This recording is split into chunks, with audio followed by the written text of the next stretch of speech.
Good afternoon. This is Jeff Weinberg, president of Caregiver Champion, and I'm continuing our series on what does a patient advocate do. As you can see, this time I'm wearing my pirate clothes. Yesterday was the season opener, and the Pirates actually won. Yippee! And I went out and bought my World Series tickets. Um, if you believe that, I'll tell you another one. Because yesterday was April Fool's Day, I went out and did this as a joke. On a more serious note, however, I had a client contact me. Uh, she is a quadriplegic, and she was getting 76 hours of care paid for through one of the programs that is offered to people with disabilities through the waiver program. In fact, she was told a number of years ago that her husband and her had to get a divorce because when they were using agencies, she was never getting the proper care. People were not showing up, and it was very inadequate. Uh, this client wants to stay at home. She doesn't want to be in a nursing home. So the best thing that happened was that her husband was able to get paid to take care of her. However, in February of this past year, her care was reduced from 76 hours to 56 hours. How this occurred, no one seems to understand.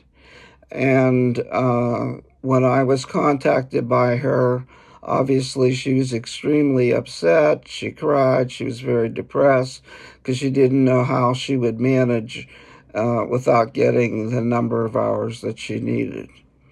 I reviewed what's called her service plan with the coordinator who completed it, and there was a lot of information that was either misinterpreted because Lisa didn't understand the question, or in fact was inadequate.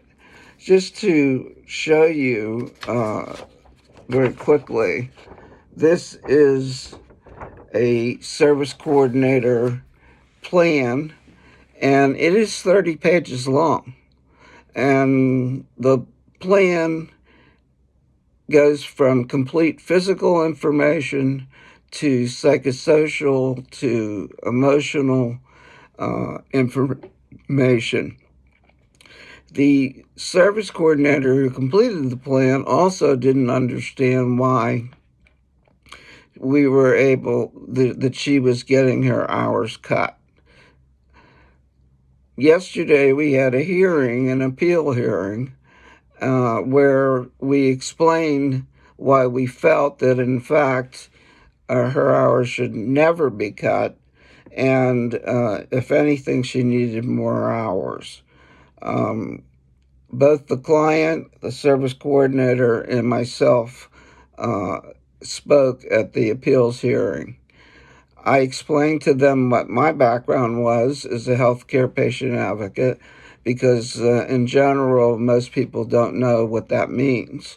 And we then went through her service plan and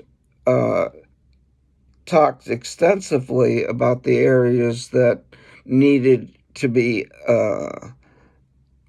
updated, that had been put on there incorrectly.